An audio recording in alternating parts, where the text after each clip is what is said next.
क्या प्रेगनेंसी में 140/90 जो बीपी है नॉर्मल होता है? क्या हर सूजन जो है प्री एक्लेम्पसिया होती है? और क्या ब्लड प्रेशर माँ और बच्चे दोनों के लिए जानलेवा हो सकता है? अस्सलाम वालेकुम, मैं हूं डॉक्टर जावेद और आप देख रहे हैं doctor Javed health tips.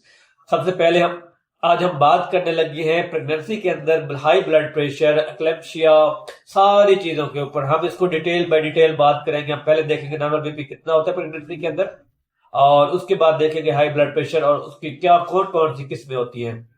Number 1 के ऊपर अगर हम बात करें normal BP in pregnancy, normal blood pressure कम से कम 90 से 60 और ज्यादा से ज्यादा 120 से 80 होना चाहिए, 120/80 होना चाहिए। अगर ब्लड प्रेशर जो है 140/90 या 140/90 या इससे ज्यादा हो तो इसे हाई ब्लड प्रेशर कहते हैं।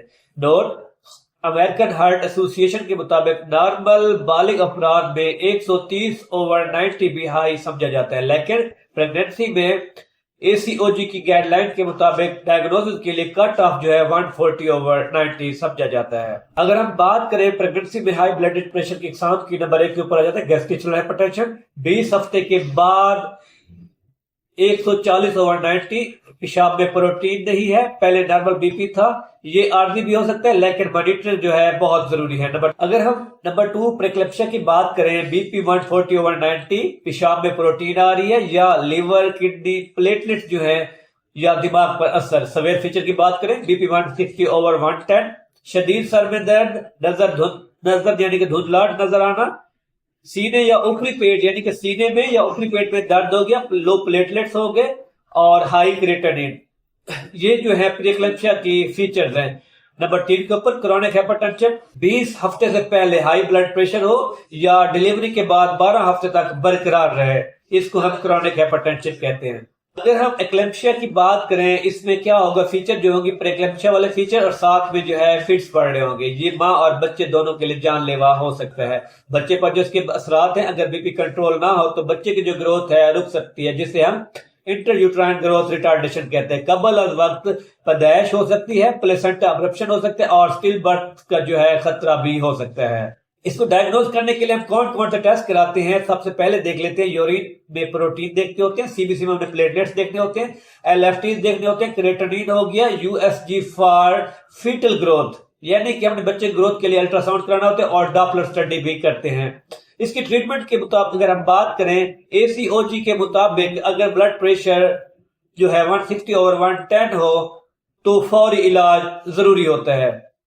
इसमें डॉक्टर जो है 2 से 3 से 4 मेडिसिन जो है प्रिस्क्राइब करते हैं। आपने सेल्फ मेडिकेशन नहीं करनी।